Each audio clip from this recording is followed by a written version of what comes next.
Hola,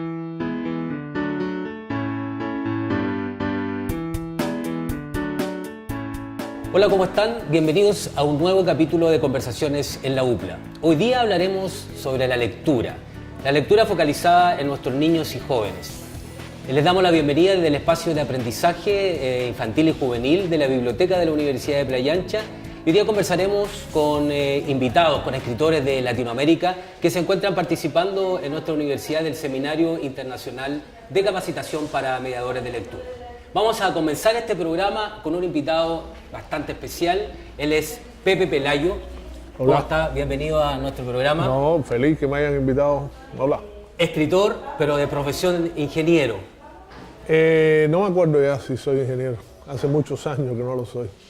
Y dedicado especialmente al tema de la lectura. Contarle a los que nos están viendo que él ha desarrollado su trabajo dirigido al tema del humor. Cómo el humor se coloca al servicio también de la literatura y de estos textos. Cuéntanos un poco cómo es esa experiencia y podemos contarnos también sobre algunos libros que tú nos trajiste hoy día para que podamos conocer tu trabajo. Bueno, yo llego a Chile porque me trae Televisión Nacional de Chile para escribir la última temporada del programa Ping Pong. ¿Recuerdas, no? De Sí, Ping claro. Pong. Entonces me quedé trabajando en televisión, haciendo teatro, cine, qué sé yo. Me enamoré y me tuve que quedar aquí, tú sabes cómo son las chilenas. Claro. Entonces, de pronto renuncié a la televisión y me dediqué en el 2000 y me dediqué a la literatura infantil. Porque me dijeron que el humor en la literatura infantil estaba bastante pobre en Latinoamérica. Entonces, como ya yo escribía humor, yo soy un humorista, un creador de humor, dije, ya me habían publicado para adultos, pero para niños nunca. Te digo todo esto porque da la impresión de que en tan poco tiempo, toda esta experiencia, yo lo único que he hecho es recopilar, ¿no? La experiencia de trabajar el humor con los niños, yendo a colegios de Chile y de otras partes donde me han publicado. Y ahí empecé a copiar todo eso, por ejemplo, cosas como que los niños dicen que leer chistes no es leer, porque leer es muy aburrido y muy fome, pero leer chistes no es leer. Eso me motivó mucho, ¿no? Entonces empecé a diseñar un programa de motivación lectora a través del humor, a agarrar los niños, sobre todo los de escasos recursos, que empezamos a trabajar mucho en campamentos y en colegios con niños vulnerables, y empezamos a darle libros de chistes. Entonces ellos empezaban a leer, le hacíamos actividades, juegos, ejercicios creativos, todo en cada, como estos libros, mira, que son de chistes de Pepito, el personaje mío de Pepito. Y a partir de ahí empecé a llevarlos a otro tipo de libros, que son cuentos que tienen chistes o historias más extensas que tienen chistes, hasta historias sin chistes pero humorísticas. Y así me fue muy bien. Empecé a cantar a esos niños, a seducirlos, a conquistarlos hacia la lectura a través del humor. Entonces hice... Pepe, ¿cuáles son los temas que tú tocas en tus libros? Habla un poco de la idiosincrasia chilena. ¿Cuáles son las temáticas para acercar también la realidad social a través de No, textos? yo escribo lo que me venga, yo no me propongo nada, ¿no? Y son humor infantil muy lúdico, muy blanco. Sobre temas universales en este caso. Temas universales. ¿Por qué? Porque estos mismos libros yo los uso en otros países de Latinoamérica y todo. Entonces, específico a, no sé, hay un libro que se llama Sipo y Nopo, Ya. porque son los dos personajes Sipo y Nopo, y uso personajes de la fauna chilena, autóctona, pero siempre en base a un humor universal, no nada localismo, nada chilenismo, ni cubanismo, ni peruanismo, ni nada. Pero claro, tiene una mirada también de pues, la identidad de nuestros niños latinoamericanos. Identidad del niño latino. ¿Y cómo ha Así es. sido el resultado? Bueno, tú nos contabas la experiencia de seducir un poco a los niños a la lectura a través del humor. ¿Ha sido un buen proceso? ¿Sientes que los niños se han acercado más al tema, a la lectura propiamente tal? Sí, como no. Yo les digo, y esto está en este libro, que en la metodología que te expliqué, este libro, la tercera parte, habla de motivación a la lectura a través del humor, que es lo que voy a hacer en el seminario hoy, en el taller que vamos a hacer. Y estas primeras partes y segundas partes, que es pedagogía del humor y crecimiento personal a través del humor, es que yo voy trabajando al profesor desde el plano personal y familiar, laboral, y después para que estén preparados para motivarlos. De eso se trata el libro. Ahora, lo primero es que yo soy muy franco y duramente franco. Yo digo que leer es fome. Aunque la gente no esté de acuerdo conmigo, leer es fome. Y cuando se lo digo a los niños me aplauden, ¿no? Claro, sintonizan contigo. Seguro. Pero porque es verdad que leer es fome. Y es verdad que ver películas es fome. Y es verdad que oír música es fome. Si tú oyes música, ves películas o lees libros que no te gustan, es fome. Entonces los niños tienen equivocado ese concepto. Ellos dicen que leer es muy aburrido. Pero lo que de verdad leer aburrido son libros que tú no tienes ganas de leer.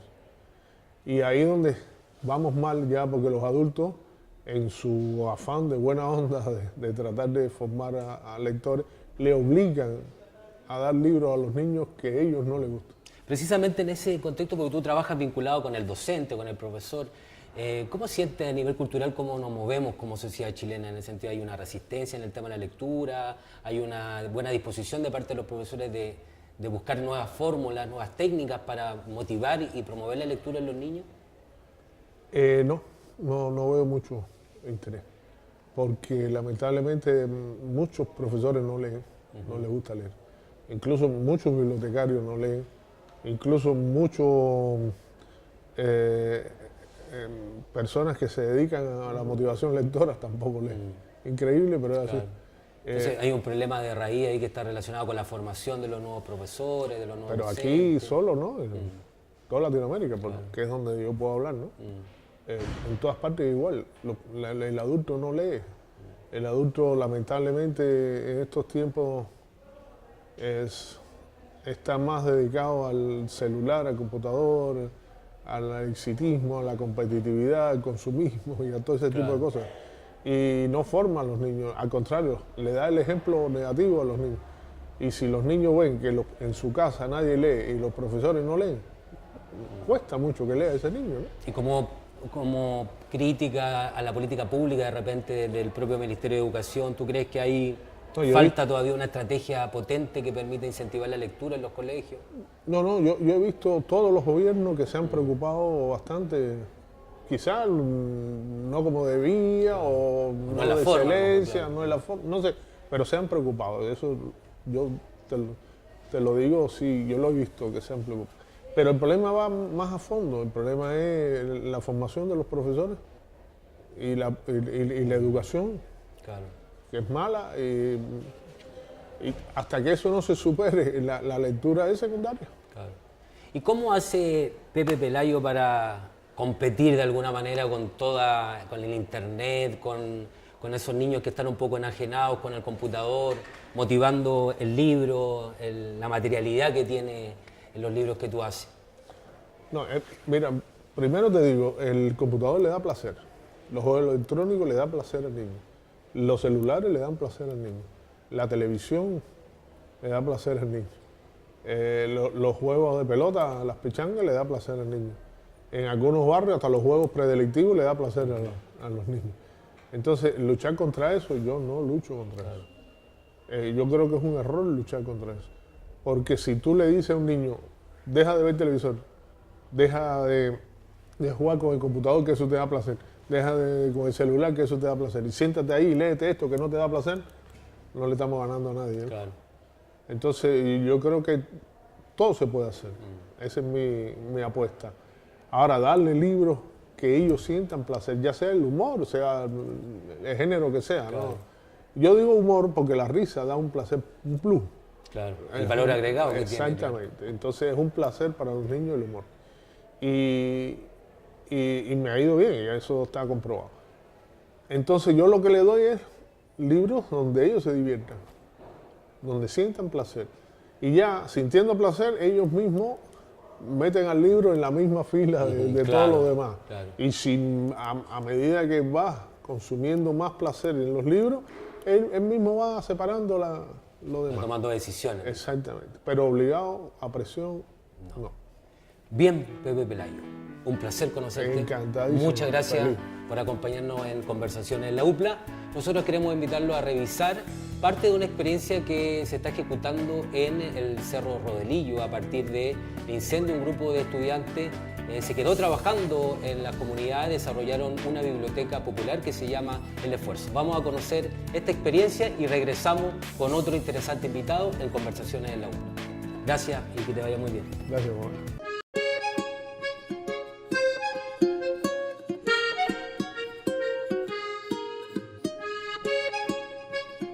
La biblioteca comenzó con un proyecto que llegó desde la Universidad de Playa Ancha, que eran los trabajos voluntarios. Entonces llega la UPLA a hacer esta intervención y está el proyecto de una red de bibliotecas en Rodelillo, que son 3. La UPLA capacita a vecinos, formamos esta red de bibliotecas y la empezamos a gestionar. Son los usuarios como más participativos que tenemos. Y para ello fue... Digamos, no tenemos que organizar actividades para que ellos participen. Ellos vienen y se apropiaron del espacio. Y salió por la chimenea y se encontró a una araña. Después salió de la chimenea y se encontró una rana.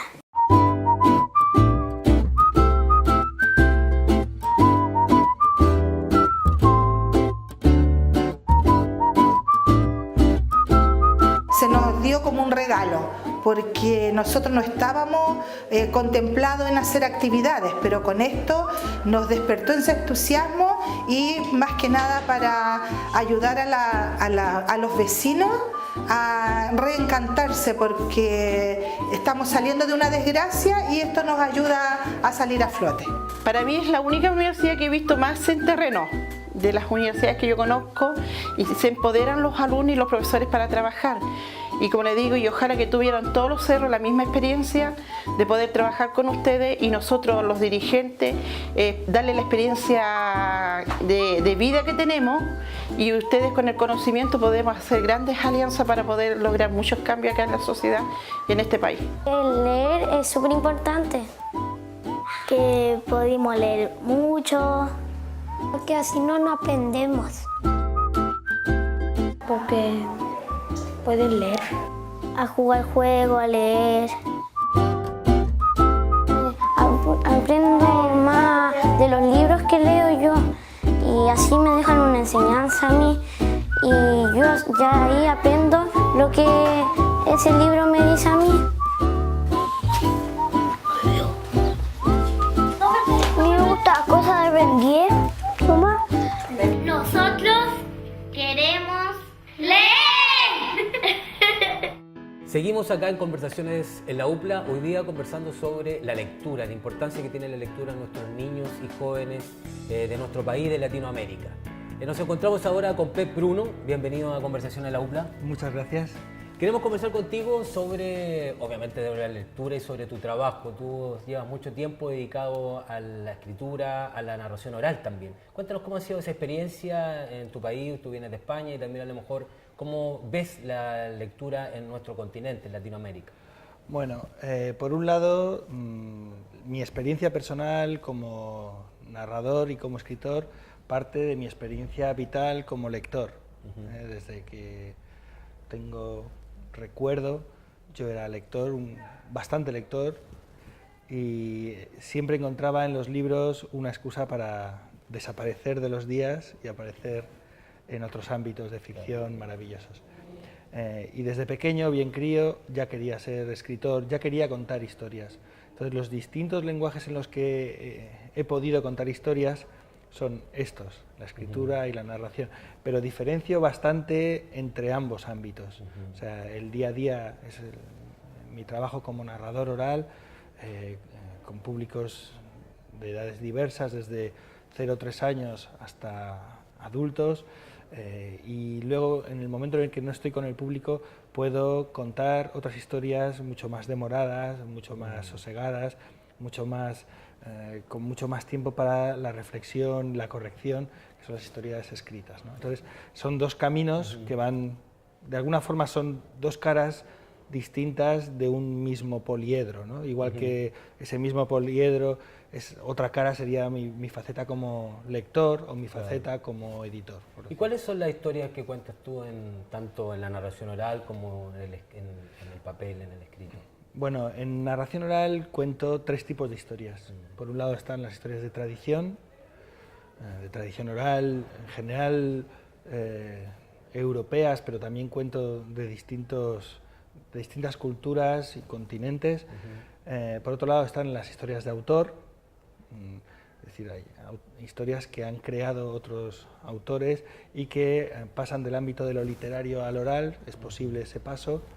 Y por otro lado están las historias propias que yo creo, muchas de ellas de manera oral, o sea que no están ni siquiera escritas, son historias de creación propia. Esas son las 3 vías de las que yo me nutro a la hora de contar. Ahora bien, a la hora de escribir, en principio yo solamente trabajo la creación propia, a partir de preguntas, sucesos, de lo cotidiano. Muchas veces es un punto de partida para llegar a espacios de ficción y manejarse en elementos metafóricos, simbólicos. Precisamente en eso lo que tú escribes está basado un poco en tus experiencias de vida, cómo ve el mundo, cómo se proyecta. ¿Cuál es la pluma que está ahí detrás de esta creación? Bueno, el punto de partida suele ser generalmente algo que he vivido. Puede ser venir hacia acá para esta entrevista, entrar en esta biblioteca y encontrar una biblioteca fascinante en un ámbito o en un lugar donde de pronto pues no te esperas algo así. Eso es una cosa que te sorprende, ¿no? Pero cualquier otra cosa puede ser un gesto de una mujer que te cruzas en la calle con ella y de pronto hace un gesto que te llama la atención. Ese gesto que tú has visto puede ser un punto de partida para elevar hacia planos de ficción. Entonces, bueno, empezar a tirar de ese hilo y empezar a inventar una historia distinta. Pero otras veces es directamente desde la pura ficción o contar la pura realidad. A veces, pero generalmente el punto de partida, en mi caso, es una historia que parte de un hecho real. Que te quiero llevar a otro plano, quiero preguntarte por el valor que tú le asignas a esto, como la literatura o los textos como elementos transformadores también a la hora de construir ciudadanos más críticos, más reflexivos. ¿Cuál es el valor que tú le asignas tanto a la narración oral, que tiene un aporte indudable, y también a la literatura, a los textos que están en el papel, digamos? Bueno, el ser humano se ha alimentado desde que es ser humano, desde que dejó de ser un mono, de ficción. Y esa ficción básicamente ha venido de la mano de las historias, de la narración oral, es decir, de lo que nos hemos contado.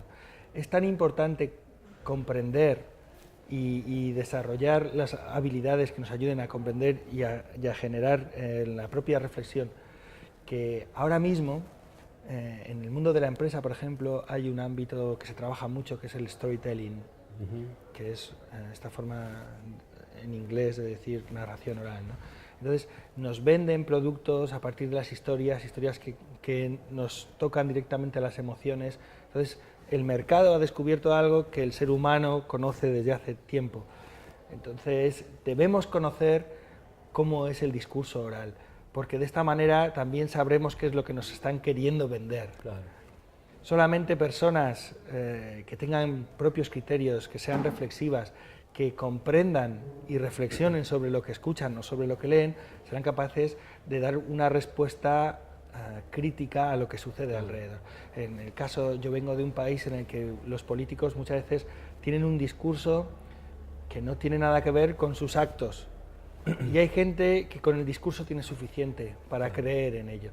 Entonces es necesario que la gente escuche y atienda y desmenuce y reflexione sobre eso que oye, para llegar a unas conclusiones que toman cuerpo el día que uno va a votar. Y en ese sentido la industria cultural también es potente tanto en Europa como ahora ya instalado en Latinoamérica. ¿Cómo se compite con la demanda, digámoslo así, y cómo uno también trata de hacer actos reivindicativos y transformadores a la hora de construir esta historia.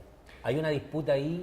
Sí, el mundo de la cultura se maneja siempre entre dos aguas, porque últimamente parece que el parámetro desde el que debemos medir toda la cultura es el parámetro del mercado. Claro. Lo que no es rentable no interesa.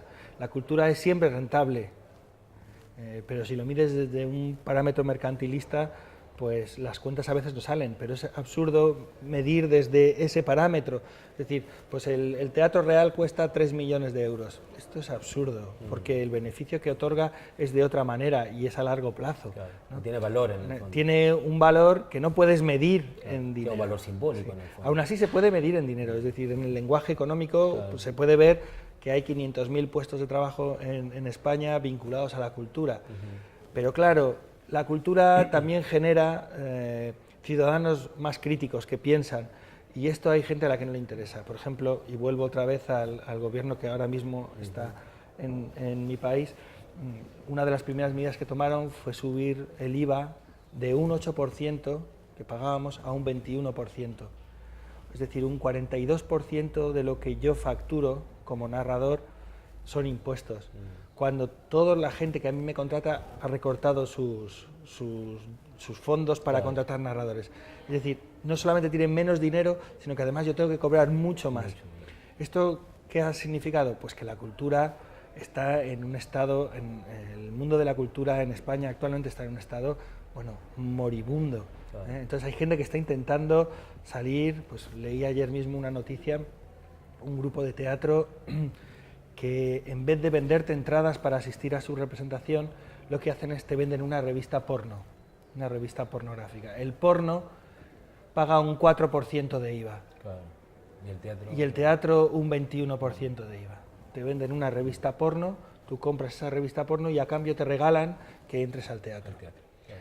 Fíjate, solamente la forma como se están gestionando los impuestos o señalando los impuestos te dicen mucho de la manera de percibir la cultura por quienes nos gobiernan. Bueno, ahí hay el caso de un premio de música que rechazó. Jordi Sabal ha renunciado al Premio Nacional, pero no solo es ese caso. O sea, no quiero hablar solamente de mi país, porque, por ejemplo, en América Latina actualmente se ve que hay una gran ebullición. Solamente que esté sucediendo estas jornadas que están ocurriendo aquí de capacitación, de mediación, de lectura, es ya una señal inequívoca de que este proceso está en ebullición, de que ya hay gestores de lo público que no se miden por parámetros economicistas o extraordinariamente liberales, sino que miden por el beneficio social que genera la lectura, por el crecimiento colectivo, comunitario que genera la narración o el acercamiento a los libros. Perfecto. Muchas gracias, Pep, Bruna, por acompañarnos. Muchas Te agradecemos. Y queremos dejarlo ahora a continuación para que puedan conocer la experiencia que se desarrolló acá en el espacio de aprendizaje infantil juvenil de la Biblioteca de la Universidad de Playa Ancha, en conjunto con nuestros niños del Jardín Colmenita y de la Escuela de Niños Sordos de Valparaíso. Hicieron un trabajo bastante interesante de integración y queremos que ustedes lo conozcan a través de esta pieza audiovisual.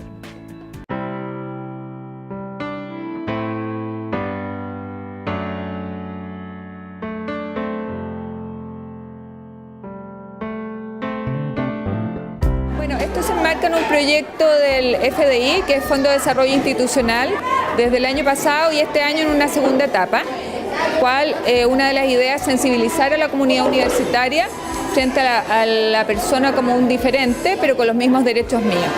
Y dentro de eso consideramos que uno de los desafíos muy importantes es incorporar a los niños desde pequeños, que la verdad es que no es solo el hecho que ellos puedan aprender una seña, sino que es que tengan la concepción de que hay un otro que es distinto a mí y que también merece respeto. Eso es lo que queríamos buscar también con el proyecto. Lunes, martes, miércoles y jueves. Y el viernes al jardín yo voy.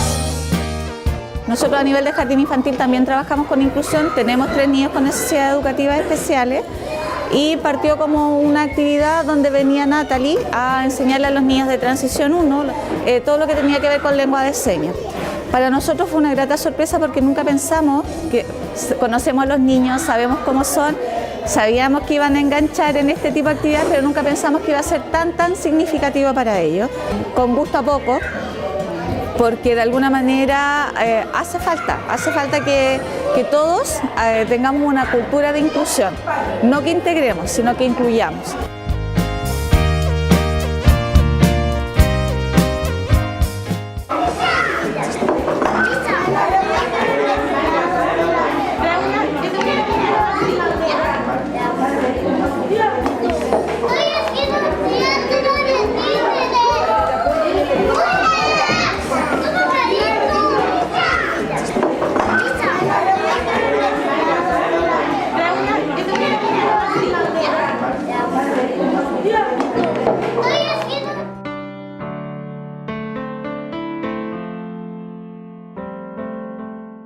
Sí, en general falta mucha información. Se tiene, con respecto a la población sorda, por ejemplo, se tienen muchos prejuicios, entonces se desconoce y situaciones como esta a muchos les incomodan.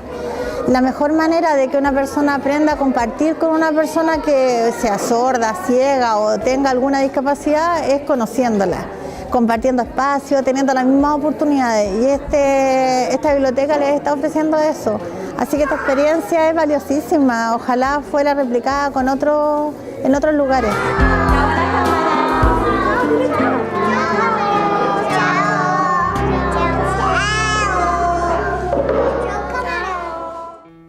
Seguimos acá en Conversaciones en la UPLA, luego de conocer esta interesante experiencia entre niños de nuestro Jardín Colmenita y de la Escuela de Niños Sordos.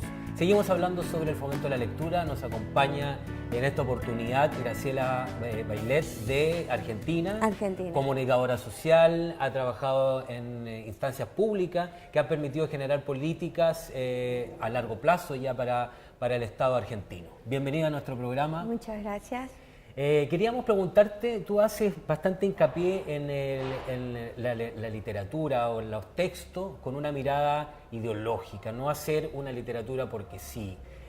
¿Cuál es tu opinión frente a eso y cuál es el aporte que tiene a la hora de construir ciudadanía? Niños más críticos, jóvenes más críticos, reflexivos. Bueno, el arte y la comunicación son herramientas muy sólidas de penetración cultural, de construcción de ciudadanía y también por ende de procesos de aculturación en los países periféricos como los nuestros. Entonces, cuando uno, en mi caso, es un ávido lector y quiere leer y quiere leer y quiere leer más, se da cuenta que está constituido de hermosas lecturas, pero la mayoría de ellas, todas de origen eurocentrista. Y una vez que lees mucho, dices, pero existen otros continentes, existe África, y no conozco ninguna literatura africana.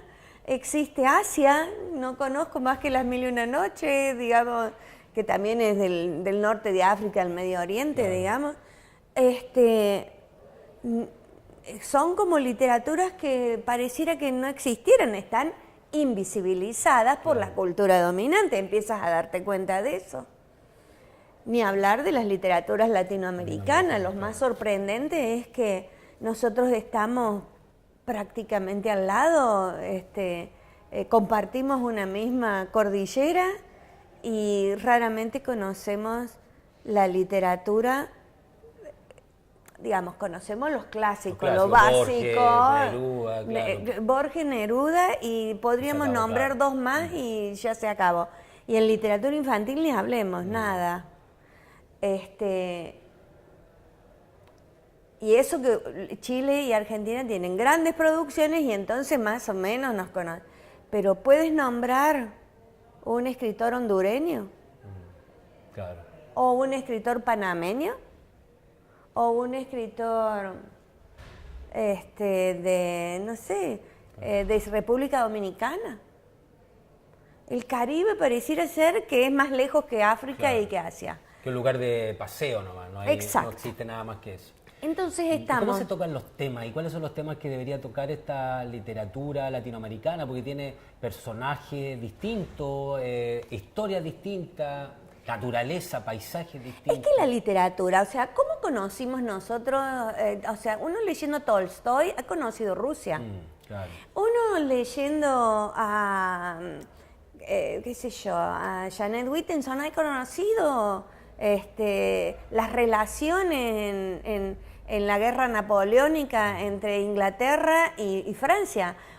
La literatura, como dicen los formalistas rusos, deja huellas, deja marcas del momento en que ha sido escrito. O sea que la literatura no tiene que ser, no tiene la misión o la metáfora de decir, en el año tal pasó tal cosa. No, tú lees y vas descubriendo... Y uno construye también... Exacto, vas construyendo el mundo en que esa literatura ha sido escrita, aún la literatura fantástica, ¿no? La que no es realista. Entonces, cuando en realidad es que no tienes acceso a las lecturas de otras culturas, es que te quedas afuera de eso. Claro. Y cuando te pones a estudiar un poco de geopolítica, o casualidad, solo conocemos la de las culturas dominantes. Claro. Entonces, atrás de eso hay un proyecto. Yo creo que no es que la literatura latinoamericana deba ponerse a escribir. La literatura latinoamericana ya escribe eso. Por eso la importancia que fue en su momento, en los años 60 del siglo pasado, del siglo XX, el boom de la literatura latinoamericana, cuando surgen García Márquez, Vargas Llosa, ¿no? Toda esta movida enorme de escritores latinoamericanos que uno dijo, pues ¿cómo? Claro, Cortázar. hablaba como de la propia realidad también. Yo creo que los textos tienen que tener ese lugar que se hable de esa realidad social. Es que ineludiblemente lo hace. Caperucita Roja habla de la realidad del siglo XV, claro, de las niñas que estaban en las cortes de francesas. Y les dice, guarda, ojo con el lobo, se puede meter en tu cama, te puede comer. Claro. O sea, toda literatura habla del tiempo y del contexto en la que ha sido producida. Deja marcas, deja huella. Entonces, creo que por eso las culturas neoglobalizadas, ¿no? En aras de vender su propia cultura, claro, y sus propias industrias culturales, ¿qué hacen? Solo marcan, digamos, los catálogos para su propia circulación. Mira, la industria editorial es prácticamente global ya. Claro. Alfaguara, para nombrarte algunos de los que he estado viendo aquí. Y ellos editan, en cada país tienen que editar a alguien de su país para poder venderle a los lectores, pero no los circulan. ¿Y qué circulan? Si te fijas en las estanterías de esta propia biblioteca, circulan los de Europa. Claro. ¿Tiene alguna explicación lógica? No, tiene una explicación política, ideológica. Claro. Tú igual lo señalaba hoy día, de que, bueno, esta industria cultural, también hoy día los niños y los jóvenes son uno de los principales consumidores. Exacto. Que deciden muchas veces las políticas, no tanto públicas, sino la política económica de los respectivos países. Y por lo tanto se transforman en unos excelentes consumidores. Y a lo mejor puede pasar lo que tú estás señalando, de que uno consuma más literatura con una mirada eurocentrista, que no mira a nuestros niños, que no mira nuestras realidades. En esa disputa, ¿cómo se puede operar y qué cosas se pueden hacer para poder contrarrestar esta influencia de esta mirada eurocentrista, de esta mirada falocéntrica? Porque nuestras realidades son completamente distintas. Claro. Las culturas de los pueblos originarios no tienen una mirada falocéntrica muchas veces. No. ¿Cómo a través de la literatura, a través de los textos, podemos cambiar de alguna manera la mirada de ver las cosas? Bueno, yo creo que frente a los grandes pools de distribución editorial, de catálogos internacionales, de lo que venimos hablando, siempre existe la resistencia y hay una suerte Latinoamérica está llena de pequeñas editoriales regionales. Y yo creo que si hablamos de esto, que ha sido mi intención en este ámbito universitario, Si lo podemos blanquear, legitimar, visibilizarlo, podemos empezar a ver cómo cruzar estas cosas. Por ejemplo, armar otros catálogos, decirle a las editoriales, mira, estás editando en Honduras tal autor, en República Dominicana tal otro, lo queremos en Chile, en Argentina.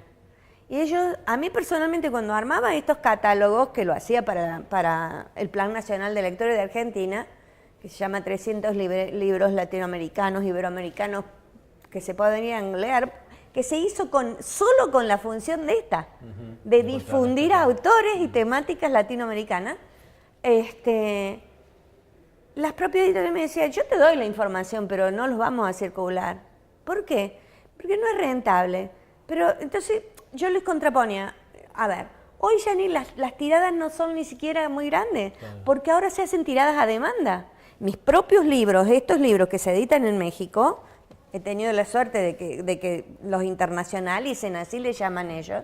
Las editoriales tienen catálogos en cada país e internacionalizan algunos. ¿Cuál es la mayoría? El 90% de los que internacionalizan son europeos o norteamericanos, ¿sí? Claro. Entonces, traducciones. En el caso, por ejemplo, en México, no es que editan 5.000 ejemplares. No. Si le piden en una librería o en un colegio o en 53 libros, editan 53. Se edita a demanda. Claro. Entonces, hoy no hay explicación alguna para que ese editorial no nos traiga al autor hondureño. Claro. Y pero si no estamos ahí al pendiente de exigirlo, eso no va a suceder nunca, va a seguir invisibilizado. Entonces me parece que el desafío es ese, hablar en estos ámbitos académicos, que ya sabemos que son los que legitiman posicionamientos conceptuales, teóricos, ideológicos, y entonces decir, bueno, nosotros vamos a incorporar en nuestro catálogo de estudio de la literatura latinoamericana, por ejemplo, no hay cátedras de literatura latinoamericana, y las vamos a incorporar, de literatura infantil y juvenil, por ejemplo, y vamos a incorporar este catálogo. Entonces decir, bueno, los estudiantes necesitan leerlo, debes traerlo, edita a demanda. O sea, ese me parece que es uno de los trabajos que tenemos que hacer. Además hay que estar constantemente resistiendo a este discurso hegemónico, etcétera. Pero quiero, para terminar esta conversación que está muy interesante, quiero preguntarte, me llama mucho la atención este nombre, los sapos de la memoria, cómo a partir de la literatura uno también puede, infantil digo, puede instalar temas que son sensibles, que son historias, me imagino que esto está relacionado con los derechos humanos. Entonces, ¿cómo la literatura infantil, ustedes como autores, se hacen cargo también de esa recuperación de la memoria histórica? Bueno, esta novela puntualmente que vos estás mirando es precisamente de la historia de un jovencito que tiene sus padres desaparecidos en la última dictadura militar en la Argentina. Fue editado en los años 90, va por su 20ª reimpresión. Fue el primero para niños y jóvenes en mi país que salió con estas temáticas. Fue dificilísimo editarlo. Me imagino, claro. Porque de eso nadie hablaba en los años 90 todavía, en los fines de los 80, principios de los 90. Ni quería hablar, que a los niños había que protegerlo, porque existe todo esto también en la literatura. Una cosa de una suerte de pacatería, ¿no? De ñoñería, de que los niños tienen que estar cubiertos de estos temas cuando están expuestos a la televisión. Niveles de violencia, o sea, a la televisión se le permite cosas que a la literatura pareciera que no. Bueno, este libro surge de mi necesidad de poder, de poder hablar con los chicos, con los pibes, como decimos nosotros, de estos temas de lesa humanidad, de estos temas de memoria, de identidad que nos tocan tan de cerca.